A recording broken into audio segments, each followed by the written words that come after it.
frequent Mortal Kombat apologist, I can say with my whole chest that this franchise is kind of a mess. The story makes less and less sense per iteration, the animations are some of the ugliest I've ever seen, and the balance team appear to have vertigo the way that no Mortal Kombat game ever was never not broken. Or all Mortal Kombat games were? I guess. I think at this point, being a fan of Mortal Kombat is the same as being a fan of car accidents. Not because of the gore, but because of the accidents. There are so many awkward missteps in this franchise that you would think it's doing interpretive dance. And that's one of the reasons why I love it so much. Mortal Kombat is a franchise that dares to dream, that isn't afraid of being innovative.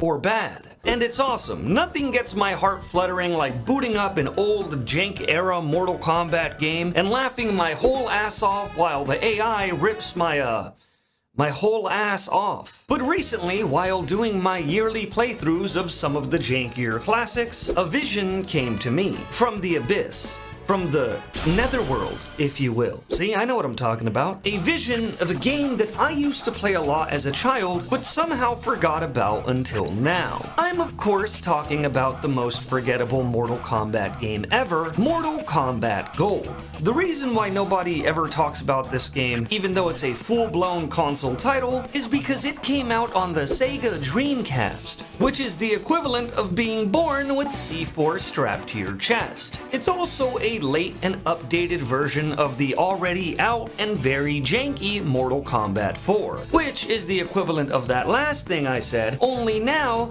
your bones are made out of C4 as well. Mortal Kombat 4 came out way back in 1997, which at the point of recording this video is already 42 years ago, making it one of the first 3D fighting games in history. Released before Tekken and Soul Calibur, not Virtual Fighter though.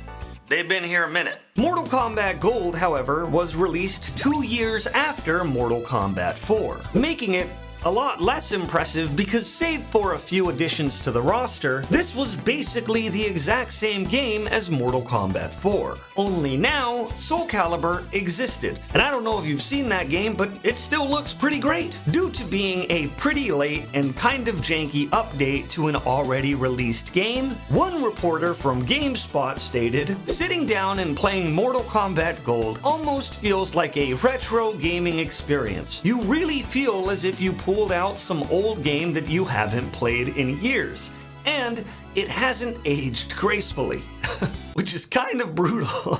What really doesn't help the pitiful release of this already forgotten title is that the original version that they shipped was a pretty buggy mess, including the game randomly crashing and freezing, the inability to save your progress so you won't keep any of the endings that you unlocked, and horrifically, when encountering Goro, instead of him being the four-armed monster that he normally is, he would be made up of random body parts from other characters, which is just kinda terrifying. I think the funniest bug is that when you use the cheat menu and put on easy fatalities, sometimes when you pressed the one button input to do the easy fatality, your character would do the wrong fatality. No, not the wrong fatality that they have, they would take a fatality from a different character, allowing Quan Chi to be way more sexier than he has any right to. The devs were pretty quick to act and released an updated version of this game just a few weeks after its launch, which featured a red disc and also a hot new sticker on the cover of the game. And I think that's pretty badass. Even though they were quick, at that point the damage was already done and the game was still not good. So now let's dive into some of the mechanics. Unfortunately, the gameplay clearly shows that they rightfully had no clue what they were doing with the 3D. It plays almost exactly like its 2D predecessors, for better and for much, much worse. The major difference between Mortal Kombat Gold and 4 was that Gold added a few characters to the roster and technically did look a little bit better. The controls are pretty standard for a Mortal Kombat game. featuring a run button, which, like every other Mortal Kombat game ever, makes you sprint way too fast, a block button, 2 punch buttons, and 2 kick buttons. You could actually sidestep away from the camera by mashing the right trigger, and to sidestep towards the camera, you have to press, you guessed it, the down button twice. Unfortunately, the sidestepping is pretty ineffective, and it takes a decent amount of frames to do. So if you are planning on playing Mortal Kombat Gold professionally, I would probably advise against it. Like all the old Mortal Kombat games, the combo system is pretty straightforward and incredibly lacking. You dial a combo, get the exact amount of damage every time, and go about your day. Only somehow, this game makes it both worse and a lot better. Instead of every character having a set of unique combos, the entire roster shares the exact same combo strings and variations. I wish I was kidding, and I know that sounds kind of bad, because it is, but there is some special sauce that you can add on certain characters, minor changes and mix-ups, or special moves you can use inside of combos to extend them, which I personally think is kind of cool. Now, this combo system would actually not be that bad, reminiscent of games like Killer Instinct. But unfortunately, Midway decided to incorporate one of the most obnoxious and ham-fisted mechanics I have ever seen in a fighting game ever. When you do a gnarly combo and beat the opponent up for too long without them being able to do anything about it, an incredibly loud and obnoxious explosion sound effect plays, and you both go flying away from each other. This is paired with massive and abrasive text that goes right in the center of the screen stating maximum damage, which is such a funny way to balance a fighting game. It's like trying to separate two kids. Fuck it, man, you're done. Being an early 3D title, you can tell that the devs were having fun with mechanics that they were trying out. For example, there are also items in some stages that you could actually pick up and throw at each other. But just about every single one of them is a big ball that you could throw so hard your opponent forgets the first grade. Being from the future, I can now see that this mechanic was eventually a mainstay and existed in most of the 3D era Mortal Kombat titles. But here, it was half-baked.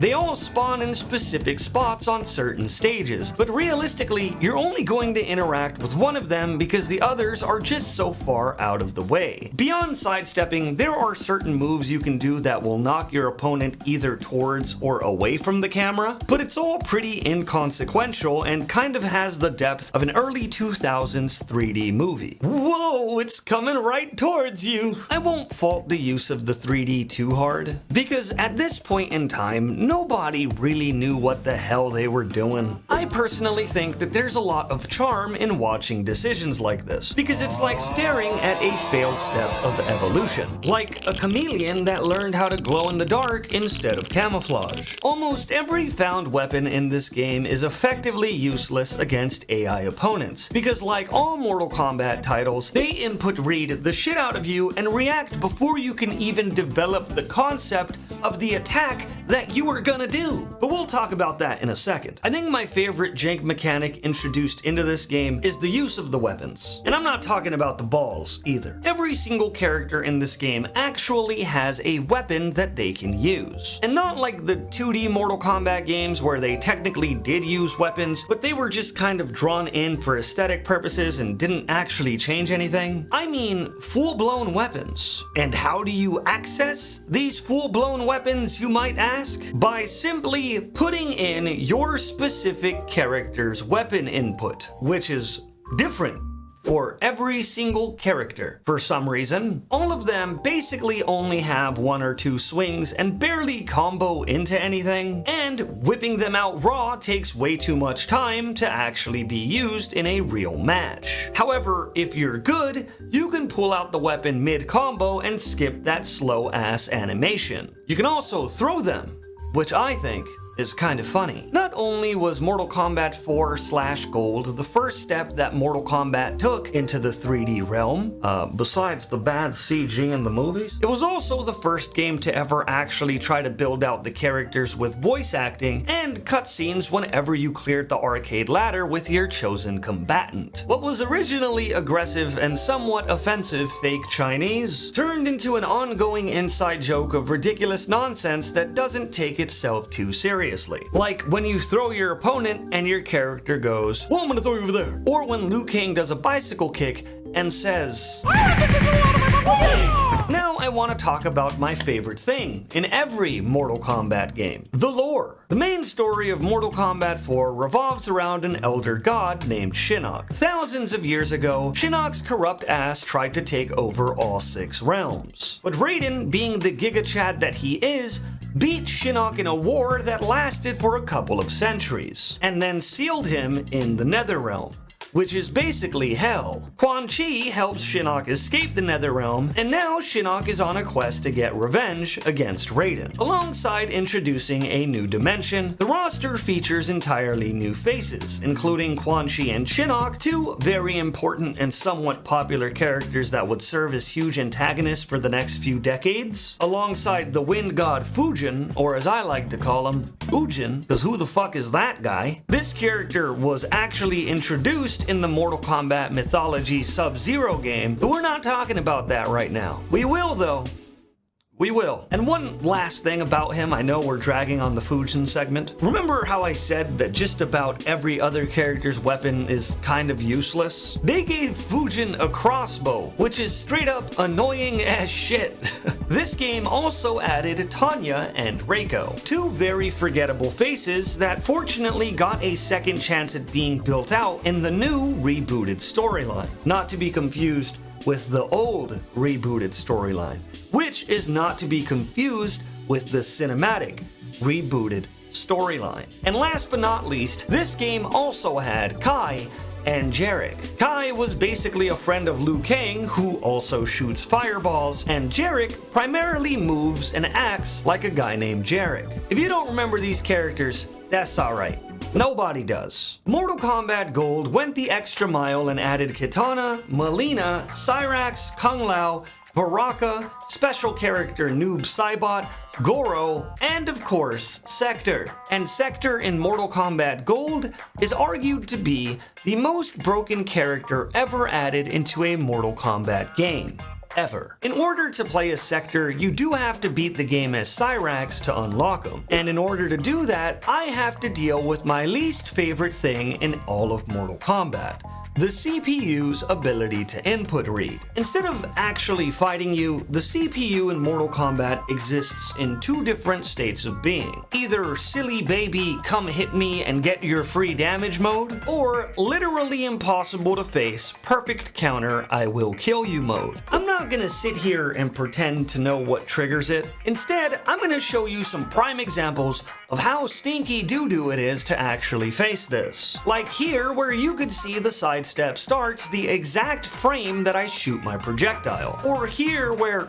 Okay, no, that was me, I fucked up. This has been a severe problem in all Mortal Kombat titles forever, and it is very alive in Mortal Kombat Gold as well. The biggest offender in this game is definitely Goro, a big scary monster man who not only input reads, but also has double the amount of life as every other character in the game, while dealing twice as much damage the entire way through. Which basically means that beating the game is absolutely nightmarish unless you can fight cheese with even more cheese. And I'm glad to tell you that that is very possible. Because remember that thing I said a few minutes ago about bad balancing? Well, the balancing on this game makes an Olympic gymnast look like, well, an Olympic gymnast, I guess. Fuck, I should have chose something else. To prove that the balancing is abhorrent, I'm gonna be giving you a breakdown of separate characters, all while climbing the tier list. Starting with the worst character in the game, Shinnok.